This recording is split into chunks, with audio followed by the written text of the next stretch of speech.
Hello everyone, आज हम करेंगे एक्सरसाइज 1.2 का क्वेश्चन नंबर 3 जो कि है represent root 5 on a number line.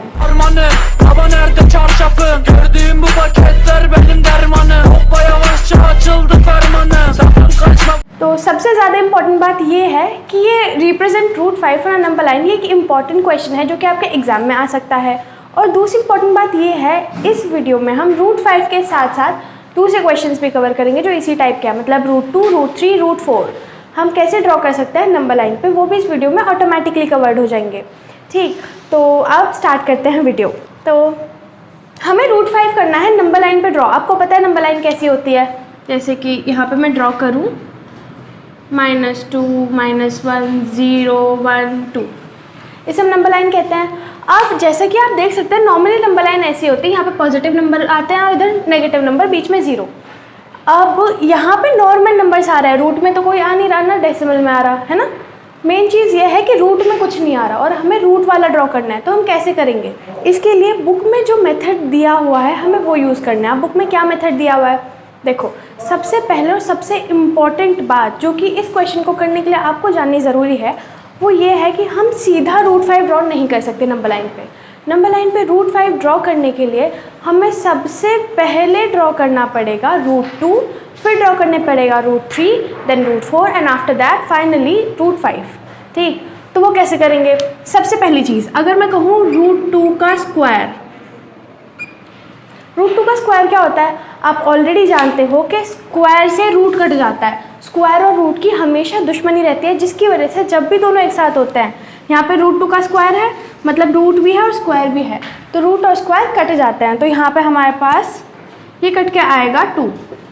अगर अब मैं कहूँ कि 2 आप कैसे ला सकते हो, मतलब क्या नंबर प्लस करोगे कि 2 आएगा। आप कहोगे कि ऑब्वियसली दीदी 1 + 1 करेंगे तब आएगा 2, है ना। तो अगर मैं कहूँ कि रूट 2 का स्क्वायर लाना है आपको, तो आप क्या करोगे, आप कहोगे कि 1 का स्क्वायर कर दो प्लस 1 का स्क्वायर कर दो। क्यों, 1 + 1 का स्क्वायर आएगा 2, तो 1 + 1 का स्क्वायर आएगा 2। और अगर रूट 2 का स्क्वायर करेंगे तो स्क्वायर से तो रूट कट जाएगा, तो भी ये आएगा 2, है ना। ये हम कह सकते हैं। तो इसीलिए हम कह सकते हैं कि रूट 2 = 1 का स्क्वायर + 1 का स्क्वायर। अब देखो मेन बात क्या है, यहाँ पे हमने क्यों करा है, फालतू में पाइथागोरस थ्योरम जैसी चीज़ क्यों कर रहे हैं। देखो मैंने पाइथागोरस थ्योरम जानबूझ के कहा है, क्यों, क्योंकि यहाँ पे एक रीज़न है। ये जो आपको दिख रहा है ये कुछ पाइथागोरस थ्योरम की तरह लग रहा है। मतलब यहाँ पे होता है हाइपोटेनियस = परपेंडिकुलर का स्क्वायर = बेस का स्क्वायर। मतलब ऐसे लिखते हैं ना कि AC² = AB² + BC²। चलो अगर आपको याद नहीं कि पाइथागोरस थ्योरम क्या थी तो एक बार याद दिला देते हैं।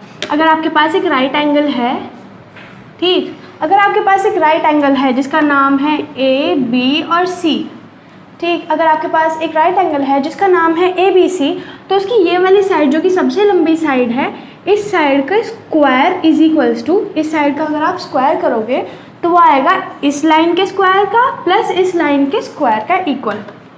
मतलब AB का स्क्वायर, ये वाली लाइन, और बेस BC का स्क्वायर। ठीक, ये हमारी पाइथागोरस थ्योरम थी, ये हमारी पाइथागोरस थ्योरम थी।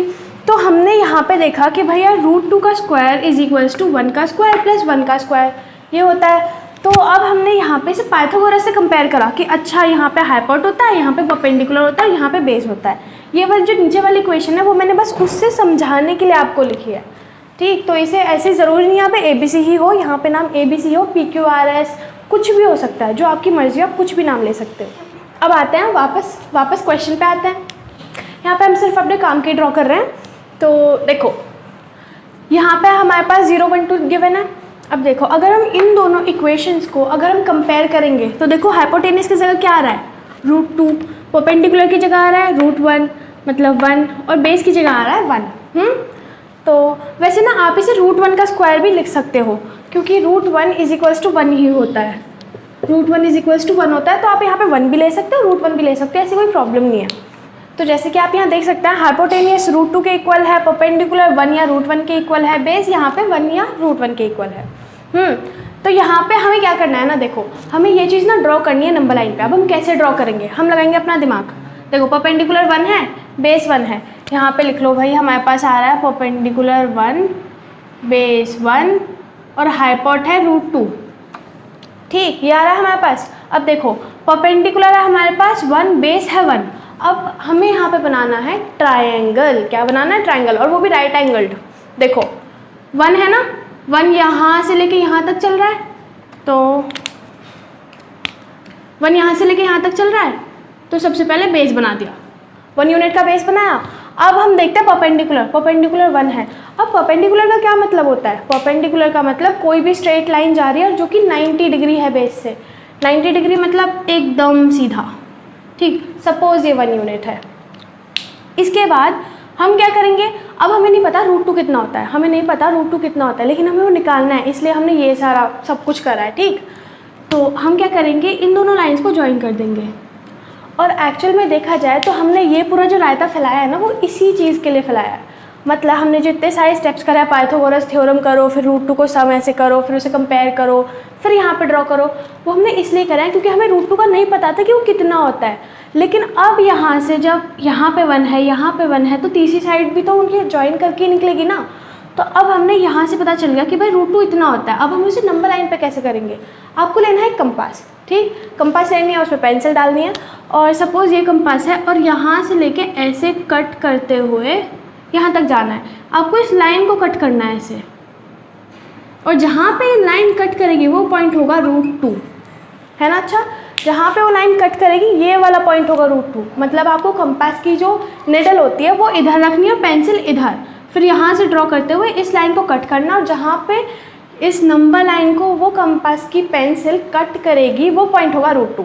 डन, हमारा पहला स्टेप कंप्लीट हो चुका है क्योंकि हमने √2 ड्रॉ कर लिया है। अब हमें नेक्स्ट स्टेप्स करने हैं, मतलब √3, √4 और फिर फाइनली √5। चलो एक बार देख लेते हैं। स्टेप सारे सेम है, कुछ भी डिफरेंट नहीं है, बस थोड़े से नंबर्स चेंज होंगे। अब देखो हमने √2 तो ड्रॉ कर लिया, अब करना है √3 जो कि √2 के बाद ही आएगा, ऑब्वियस सी बात है। तो √3 को हम कैसे लिख सकते हैं?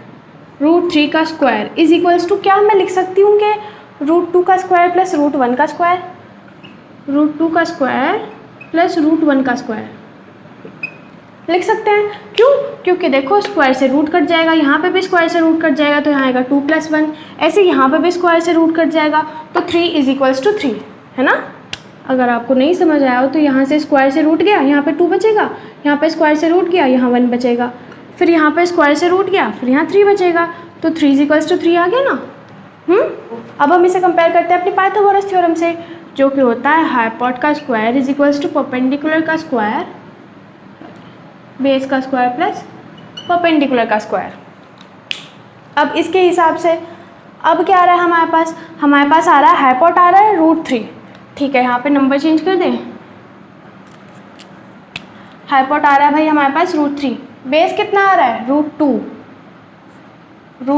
और परपेंडिकुलर आ रहा है √1, मतलब 1 √1 कुछ भी लिख दो, एक ही बात है।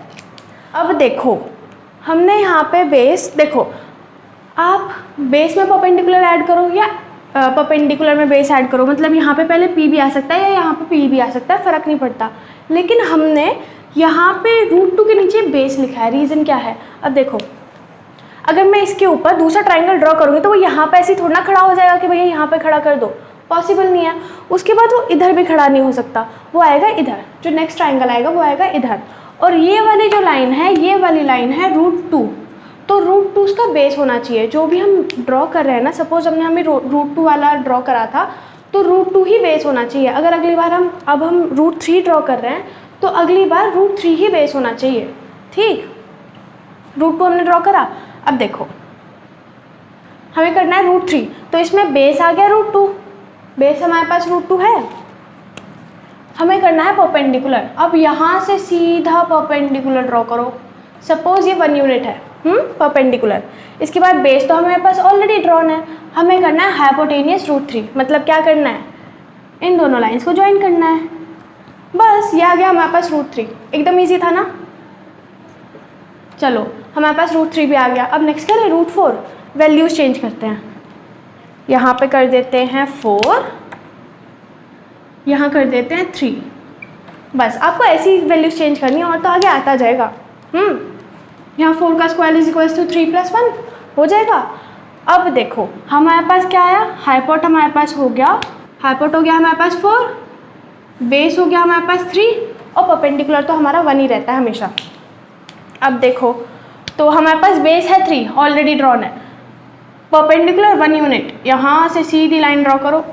सपोज ये परपेंडिकुलर है, ठीक, आप अपने प्रोटेक्टर से चेक कर सकते हो कि ये एंगल सही है कि नहीं है। ये जो हम बना रहे हैं अपनी तरफ से वो हम 90 डिग्री बना रहे हैं सभी एंगल्स को, तो आप एक बार चेक भी कर सकते हो।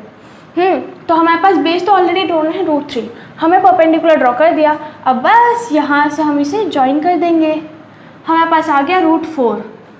डन, √4 आ गया हमारे पास। अब हम फाइनली ड्रॉ कर सकते हैं अपना √5। ये सब कुछ हमने ड्रॉ करा √5 के लिए।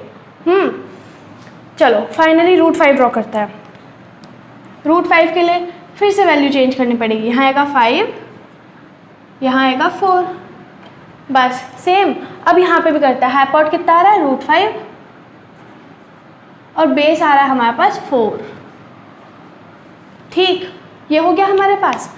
अब फाइनली √5 ड्रॉ करने की बारी आ चुकी है। तो बेस हमारे पास √4 ऑलरेडी ड्रॉन है, हमें बस परपेंडिकुलर बढ़ाना है। तो परपेंडिकुलर मैंने सपोज ये 1 यूनिट बढ़ा दिया है, जो कि 90 डिग्री पे बढ़ाया है। अब हम क्या करेंगे, इसे फाइनली ऐसे ज्वाइन कर देंगे। ज्वाइन करने के बाद हमारे पास ये वाली जो लाइन आई है ना, ये वाली लाइन आई है हमारे पास √5। डन, आई होप आपको बहुत अच्छे समझ आ गया होगा। अगर नहीं आया तो कृपया वीडियो को आप बैक करके वापस से देख सकते हैं। और अगर फिर भी आपको कोई भी डाउट हो इस क्वेश्चन में तो please comment down below, let me know. मैं पक्का कोशिश करूँगी कि आपके बहुत अच्छे समझाऊँ। तो 1 मिनट, ये मैं सोची क्वेश्चन ख़त्म हो गया, पिक्चर अभी बाकी है। तो ये जो हमने यहाँ पे करा था ना कि इससे ऐसे करा था तब √2 आया था, ऐसे ही आपको क्वेश्चन में जो भी पूछा हो, अगर उन्होंने बोला हो कि √3 ड्रॉ करो तो सिर्फ इतना स्टेप करना है। ये वाली लाइन है √3, तो यहाँ से ऐसे करके काट देना। तो ये वाली लाइन अगर आप ऐसे कट करोगे इस पर तो ये आएगा √3। फिर यहाँ √4 वाली लाइन थी, यहाँ से ऐसे करके आप कट करोगे तो आएगा ये √4 ना 2 पे कट करेगा। आप जब कंपास से करोगे तो आपके परफेक्टली मैच करेंगे और ये वाला पॉइंट आएगा √4। और आपको पता है कि √4 2 के इक्वल आता है, मतलब हमारा आंसर सही है। अब फाइनली आपको क्वेश्चन में जो दिया हुआ है वो करते हैं √5, तो √5 2 से थोड़ा आगे जाएगा। ये वाला पॉइंट है हमारे पास √5। ठीक, ये पॉइंट हमारे पास आ चुका है, ये आया है हमारे पास √5। यहीं तक थी ये वीडियो। आई होप आपको ये बहुत ज़्यादा अच्छे से समझ आया होगा, क्योंकि ये बहुत ही ज़्यादा ईजी है। बस बच्चे थोड़ा सा पैनिक कर जाते हैं, इसमें कुछ नहीं है। बस आपको यहाँ पे एक बार समझना है इसे और फिर वैल्यूज़ पुट करते जानी है। और जैसे कि यहाँ पे 5 है तो 4 है, यहाँ 3 है तो यहाँ 2 है, यहाँ 2 है तो यहाँ 1 है, यहाँ तो परपेंडिकुलर पे तो 1 ही रहना है। तो आई होप आपको बहुत अच्छे समझ आ गया होगा। और अगर आया है तो give this video a thumbs up और please subscribe to the channel. I hope कि आपको ये वीडियो बहुत अच्छी लगी होगी, और अगर लगी है तो प्लीज़ आने वाली बहुत सारी वीडियोज़ हैं उन्हें देखिए और अच्छे से स्टडी कीजिए। Thanks for watching.